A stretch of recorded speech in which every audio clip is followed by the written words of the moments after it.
Hello and welcome to Pathways, where you are invited to join me for a visit with leaders in personal development and cultural evolution. This is your host, Paul O'Brien. Suffering is an unavoidable part of life, but our guest today believes we can transform life's unexpected tragedies and mishaps into journeys of self-exploration.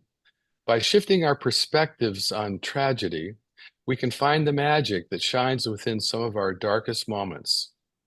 Our guest is Kelly Sullivan Walden, author of A Crisis is a Terrible Thing to Waste, The Art of Transforming the Tragic into Magic.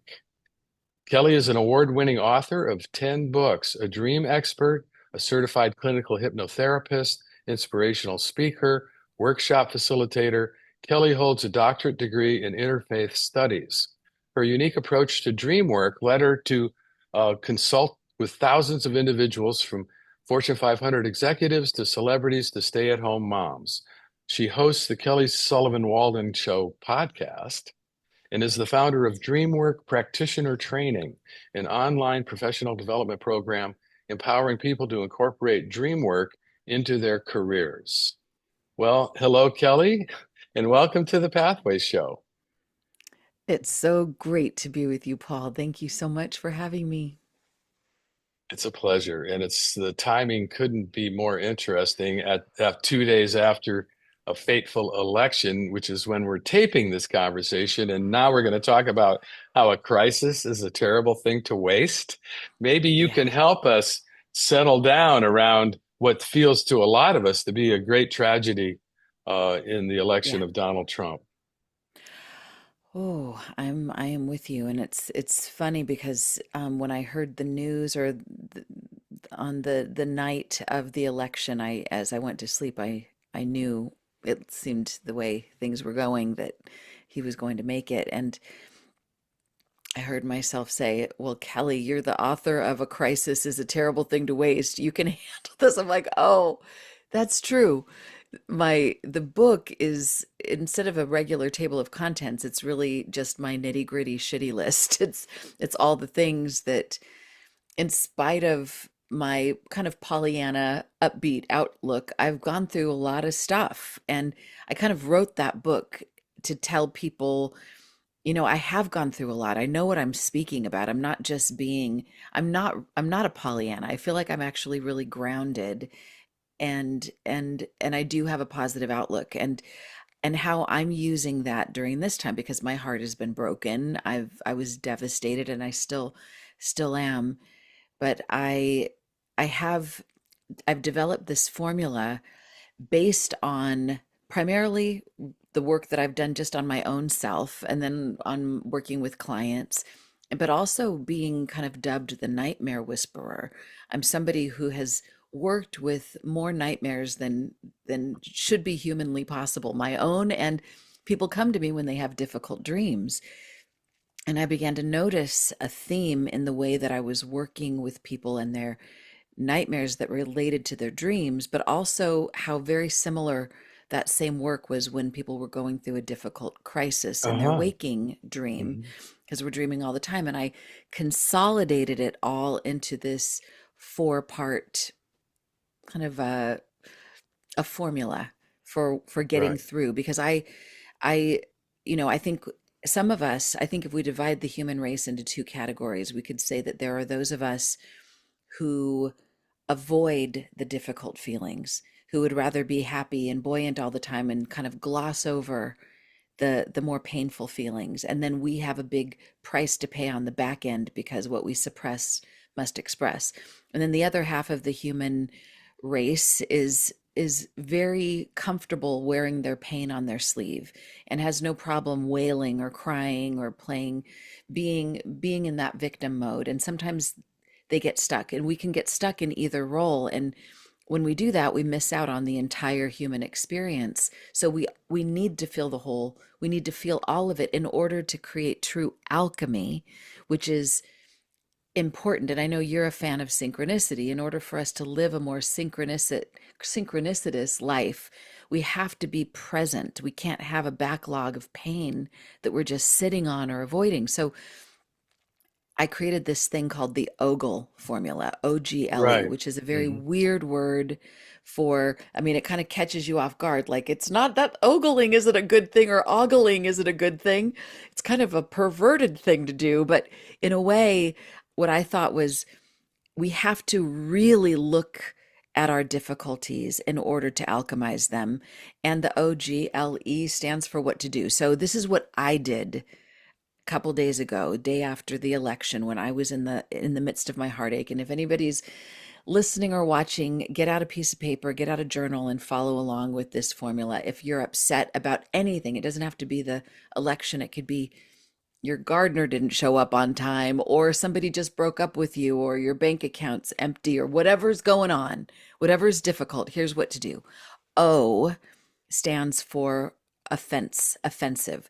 Give yourself permission to journal everything that is offensive, or this can be a conversation prompt with somebody that's holding space for you. And you can do this back and forth. So, for example, I'm just going to be really honest here about what was offensive to me on the morning of the election, or the finding out the results of the election, was we've got a president elect that's a criminal, and that doesn't respect women, and that is he's a liar and a cheater, and that person is at the helm of the ship. It's like the bad guys are winning. What is so that was what I ogled. That's what is offensive. What Yeah. happened to the goodness and humanity? My heart was broken around those things. So I let myself just journal and be in the presence of what is hurting me, what's offensive, what's offending me. Yeah. So if you need to pause, What is it that you would tend to resist yes. if you weren't an ogler? Exactly, exactly. Normally you do, or you look too deeply at it and you fall in. But we got to look at it like there's a saying in A Course in Miracles: look at the crucifixion, but dwell not on it. So the O is us looking at it. But then once we get most of it out of our system, then we move to the G. And this is where it starts to get difficult, because the G is for what's good about this, or what's potentially good. We can't know everything, but we start to look for what could be good about this. And I wrote, well, one good thing is that I'm still breathing. Even after this happened, there's still oxygen on the planet. The planet is still spinning. We're still orbiting. The sun is still out. Okay, life is still going on. And one thing I know about going through difficult times is every single difficulty, the person who's going through it, in this case, me, I build resilience. I'm going to find some kind of resource I didn't know I had that's going to help me get through. So what's good is I know I'm going to build up some kind of a muscle, some kind of a strength in order to get through this, even if I don't know what that is. Another thing that's good in every difficulty is that it highlights what our values are. So I might not have really realized that I really stand for justice. It really matters to me that people be honest and transparent, and that there be fairness. So I'm grateful, and what's good is that I have more of a feeling in my heart about what I stand for. So thank you, election, for putting that into really sharp relief, what might have been a little bit murkier. And what I also know, and this is harder to recognize as good, but in anybody that offends me, it's only offensive to me because it's kind of their ego grasping at some compensatory mechanism in them, because they're holding on to their own vitality, their own life. It's as if the other person is saying, I deserve to live. I deserve to be on the planet. I'm fighting for my life. And there's something about just being alive, even if the person's life isn't anything I admire. I can admire the fact that somebody is fighting to be alive. Even if I don't like the way their life looks, I value life. So I'm grasping for straws here, Paul. So Yeah, that's cool. before I go to the L, Yeah. do you want to say anything about that? Well, it's kind of Yeah, I can totally relate to what you just observed, is that it's Hmm. just shocking to think that 50% of the over 50% of the population was willing to vote, Yes. for their angry, disaffected emotions rather than for the future. They sort of like, Right. you know, and I Right. understand, I understand that they're alienated. The world is changing and the world is changing fast. And a lot of people are feeling left behind because they don't have an Yes. education, because the manufacturing jobs are being automated, and they blame that on the Yes. immigrants. The whole thing is just a hard thing to accept, that human species is basically good. I'm having a crisis of faith about that. Right, exactly. Okay, so the L comes in, and the L is the most difficult part of the Ogle equation. But the L is where the alchemy happens, and the L is for the looking glass. It's looking at ourselves in the mirror. And for myself, I have to, and this is hard because we like to think that we're good people. We like to think that we are beyond reproach. But the truth is, all of humanity, from a dream perspective, everyone and everything in my dream is a part of myself. And that's for the dream I have at night, whether it's the angel or the devil. And it's also in my waking dream. Every single being, every single thing I see is a part of me. It's like spot it, you got it. So there's some speck of what I see that I don't like in me. So when I Right. see what you just said, I don't like that people seem to vote against their best interest. They voted out of fear. They didn't vote for their higher self. So in the looking glass, which is the mirror, have I ever done that? Absolutely. There's some, so when I think about from a dream perspective, I believe every dream can be interpreted through the lens of angel, ego, or caveman. So there's those three archetypes in all of us. The angel is our higher self, the part of us that can notice those synchronicities and those intuitive moments and follow that more subtle, higher vibration, and that is altruistic, that would give a stranger our last crust of bread if we thought they needed it more than we did. So this is in all of us. And then there's the ego that just wants to friggin' look good, that just doesn't want to look stupid and wants to win, that has dreams about being late for class or showing up naked somewhere and being embarrassed. And the caveman part of ourselves is the part of us that just wants to friggin' survive. In dreams, this shows up by we're running from something, or we're fighting something, or we're dominating or trying to avoid domination. So in waking reality, the caveman part of me, and I think about this very primally, and this is going to sound insulting to anybody that's listening that did vote for Trump, but I think it's the part of ourselves that is very primal that voted for Trump because he represents Big Daddy. So if we were all cavemen, cave women, it would be it would behoove us to hang out with the person with the biggest club and the biggest loudest voice, even if they were dumb as a rock, because they Which he would is. represent, right, they would represent survival. They would represent survival. And we're only thinking survival is very, very, very, it's like we're just looking at this moment. It's myopic. So we're just Oh, for looking, sure. is this going to be good for my bank account? Are my people going to survive?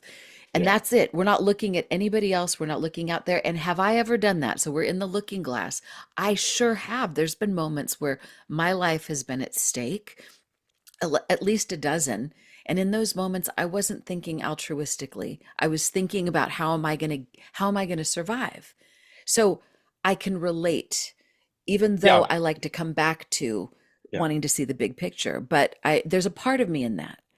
And I Right. think the last thing I'll say on the looking glass is just the pain that I feel in my heart. There's multiple pains, but the big existential pain is when I feel separate, when I'm in, because I believe we are all in a unified field. And when we remember that there's just one of us here, like a big beautiful diamond, and there's multiple facets, or we're one big tree and we're all different leaves on the tree. When I remember that, there's a peace that comes over me that gives me some sense of breath, even if I don't like what's going on the other side of the tree, or I don't like that other facet of the diamond on the other side, I prefer my side, but I can see that we're connected. There's peace in that, where I feel absolute despair in my body is when I feel like there's us versus them. Then it's chaos in here. So the looking glass puts me back into unity, and then it gives me something to do, which is the elevate, which is the last step, but I could see you Elevate. popping. Uh-huh. Yeah. The elevate is simply what is mine to do? What is my next elevated step?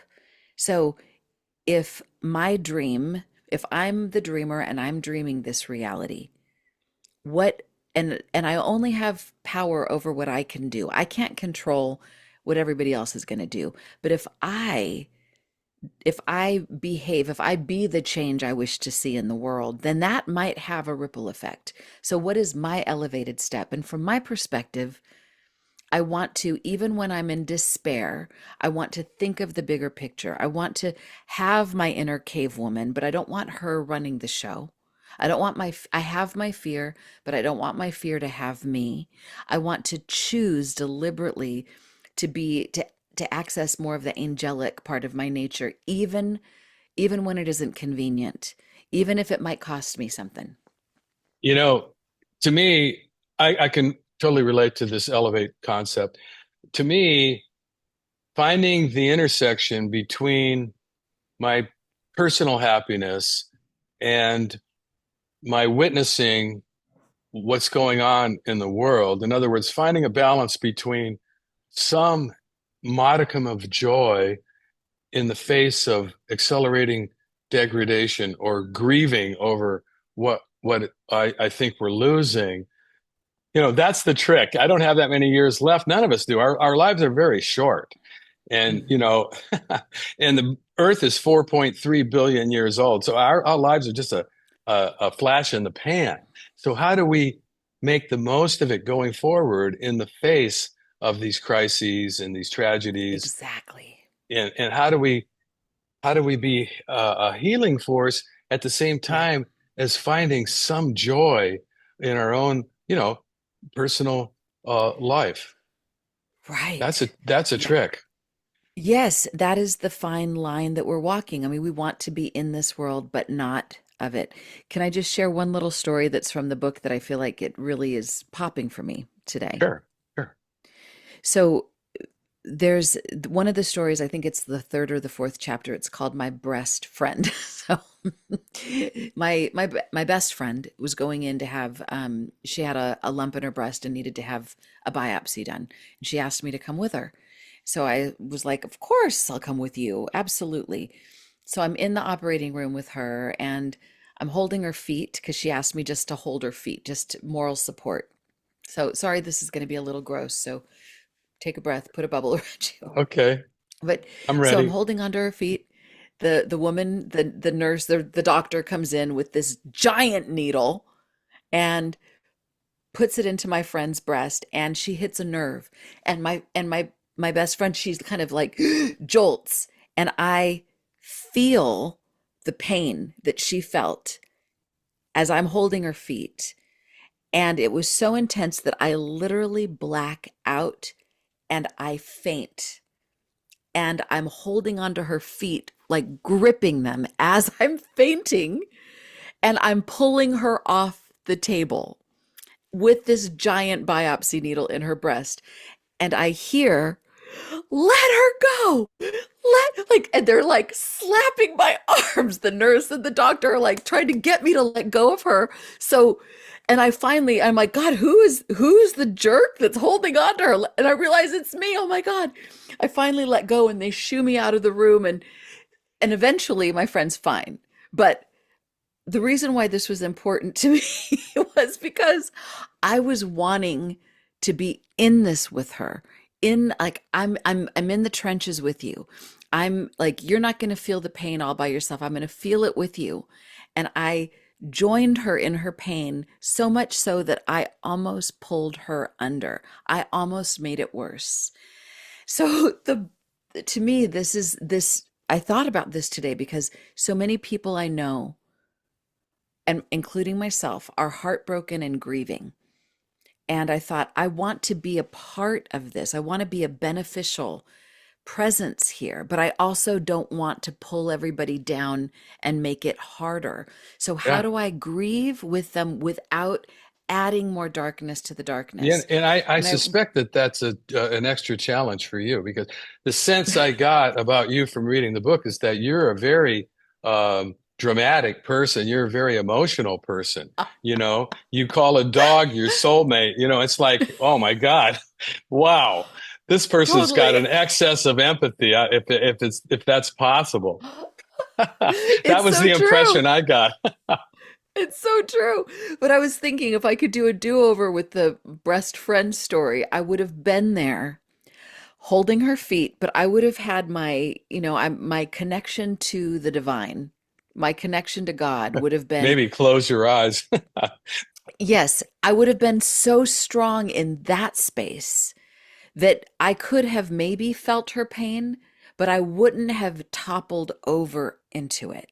I would have been solid in my own connection. So to me, that's how to do what we're going through. We have to double down or double up on our spiritual practice, on our meditation, on our gratitude, on our remembering that we are a part of good orderly direction. There is so much more beauty going on than there is that is not working.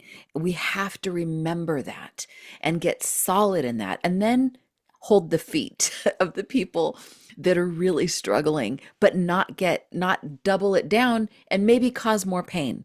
I mean, if she had fallen all the way off the table with that needle in her breast, like, it could have been so Could much have been bad, worse. yeah. Hmm. You know, Exactly. I really relate to what you're pointing at here in that I was at a meeting, a men's meeting the other night, and I was Mm, saying, you know, it's this whole thing, and everybody was in mourning, um, uh, right. and I said, you know, this whole thing is just reminding me that I just want to be more spiritual. And you have some spiritual Yes. concepts in your book. One of them is called Amor Fati, which Yes. can be translated love your fate, but I like to Yeah. translate it love your destiny. But you write that Yes. it's an attitude in which everyone is, in which one sees everything that happens to them, including suffering and loss, as good or at the very least necessary. Now, that is a big picture attitude.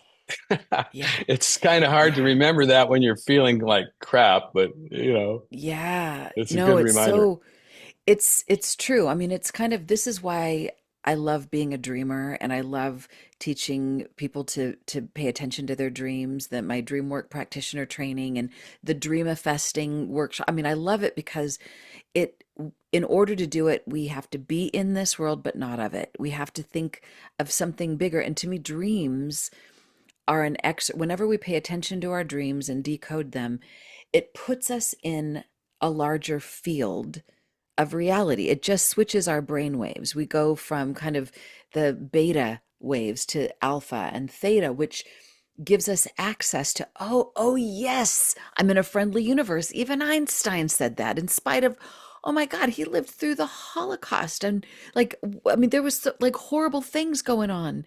And he even said, this is the friendly universe. There's a word that if I there's a word called pronoia. Have you heard Yeah. of this word? Yeah. Yeah. Hmm. I I feel like it's appropriate here. It's the opposite of paranoid, where you assume people are out to get you and you assume you're in an unfriendly universe that's trying to hurt you or bring you down. But pronoia is where you look at the world like it's got a gift for you. It's on your side, even if it's not obvious, even if it's in disguise. So I think, some people during the darkest of times find their raison d'etre, their reason for being alive. So it could be the people that are the most heartbroken right now, they're on the verge of finding a gift, a skill, their reason for being alive. They're going to bond more deeply with the people that they resonate with.